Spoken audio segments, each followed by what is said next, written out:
அந்த நாய்க்கெல்லாம் எங்கள் தலைவரை பற்றி பேசுறதுக்கு என்ன தகுதி இருக்குது? ஒரு மயிரும் கிடையாது. அந்த நாயெல்லாம் வந்து செருப்பை கழட்டி அடிக்கணும். புரியுதுங்களா? பொது இடத்துல வந்து அது மாதிரிலாம் வந்து ஒரு தலைவரை பற்றி பேசலாமா? இது எந்த ஊடகம் கண்டிக்குது? எந்த மாதிரிலாம் கண்டிக்கிறாங்க? ஒரு தலைவர் வந்து அது மாதிரி பேசலாமா? முதல்ல இந்த நாய் தலைவர் இல்ல. இப்ப தமிழ்நாட்டுல எத்தனையோ தலைவர் இருக்கிறாங்க. அரசியல் ரீதியான எவ்வளோ விமர்சனம் கேட்குறாங்களா, இந்த நாய் மாரி பச்சையா யாரும் பேசலையே. இந்த நாய் மாரி யாரும் பச்சையா பேசி நீங்க பார்த்துருப்பீங்களா இதுவரையும்? நாங்க கூட பேச மாட்டோங்க. ஏன்னா இப்ப என்ன பண்றது? வேற வழி இல்லாம நம்ம பேசி தான் ஆகணும். இப்ப எனக்கே இவ்வளோ ஊடகத்துலலாம் இப்படி பேசணும்னு எனக்கு வாய் கூசுது. இருந்தாலும் அந்த நாய் அந்த வாய மூடின்னு சும்மா இருந்தா தானே நம்மளும் கம்முனு இருப்போம். எவனோ ஒரு எலும்பு துண்ட பண்ணிட்டு வந்து அது அத்தா, அம்மான்னு பேசுனா நாங்கலாம் வாய மூடின்னு இருப்போமா? அந்த பொட்டை பேசும்போது எங்களுக்கு பேச தெரியாதா என்ன? நாங்களும் தான் சார் அந்த வீடியோ பார்த்தோம். மீசை வச்சுட்டா கருப்பாம்பூச்சி குத்தா மீசை இருக்குதுன்னு, இந்த பொட்டைக்கு குத்தா மீசை இருக்குது, இது ஆம்பளை ஆயிடுமா?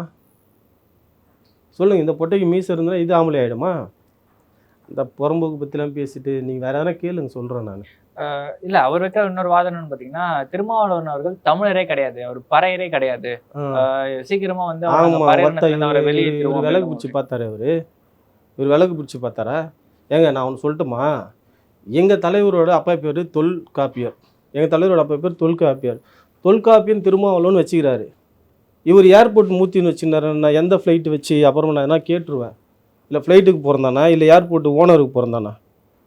தொல்காப்பியர் திருமாவளவன் எங்க எங்க தலைவரோட அப்பா பேர் தொல்காப்பியன். அவர் அவங்க அப்பா பேர் முன்னாடி வச்சுட்டு நாங்கள் அதிகாரமாக நாங்கள் உங்களுக்கு தானே பிறந்தோம் நாங்கள் சொல்கிறோம். இந்த நாய் ஏர்போர்ட்னு வந்தது. ஏர்போர்ட்டில் வந்து அப்புறமா நல்லா சொல்கிறோம். அவங்க அவங்க அவங்க அம்மா பேச வேண்டிய சூழ்நிலை ஆகிடும். ஏன்னா ஒரு அடமொழி.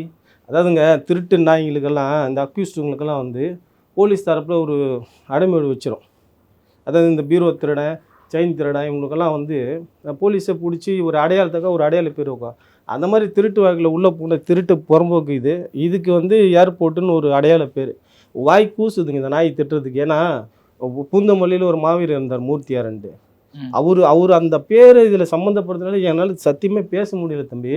இல்லைன்னா நான் அசிங்கமாக பச்சை பேசி இந்த நாயை விட எனக்கு கேவலமாக பேச தெரியும். புரியுதுங்களா?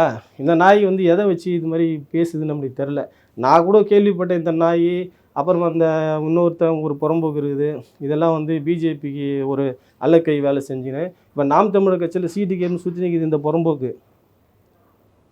இந்த ஜாதி அமைப்பெல்லாம் வச்சுன்னு இருக்குதுல்ல சில அல்லக்கை